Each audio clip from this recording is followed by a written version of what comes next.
या सक्सेसफुल सभेच्या पाठीमागे म्हणजे माझे बंधू भगिनी आहेत, दलित बंधू भगिनी आहेत आणि सगळा जो समाज आज माझ्या पाठीवर राहिला आहे त्यांच्यामुळे आजची सभा सक्सेसफुल झालेली आहे. आणि जसं मी सांगेल की मी बाकी कुठल्या प्रश्नांवर बोलणार नाही, परंतु शिक्षण, रोजगार, रोड, पाणी आणि व्यसनाधीनता या सगळ्या प्रश्नांना मी प्राधान्य देईन आणि हे सगळे प्रश्न पुढच्या 5 वर्षामध्ये इथे नसतील हे बघेल.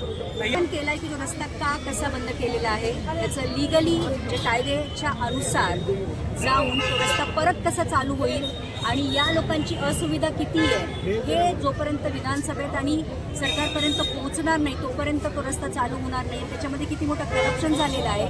बिल्डिंगसाठी आज लोकांना इतक्या मोठ्या गैरसोयीला सामोरं जात आहे हे जेव्हा तिथं सांगितलं जाईल तर कायदेशीररित्या तो रस्ता मी म्हणजे पहिलं प्राधान्य तो रस्ता चालू करणं हे असेल.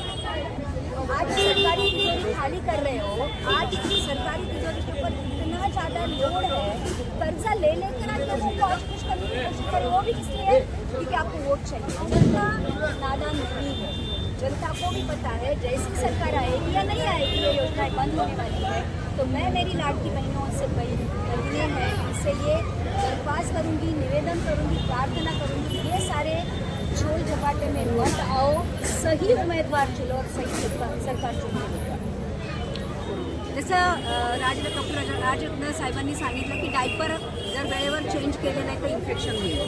जसं जर आता हे जे पहिले नेते आहेत त्यांनी जर काही केलं नसेल तर ते बदलले पाहिजेत, नाहीतर ते आम्हाला पोपटून खातील. तर आज जनता सुज्ञ आहे, जनतेला माहिती आहे की कोण उमेदवार त्यांच्यासाठी काय करू शकतो आणि जनताच न्याय देईल आणि ज्यांनी काहीच केलं नाही त्यांना काढून टाकेल आणि माझ्यासारख्या सुशिक्षित उमेदवाराला जे त्यांची सेवा करण्यासाठी उभे नक्कीच न्याय देईल. शेवटचा प्रश्न ताई.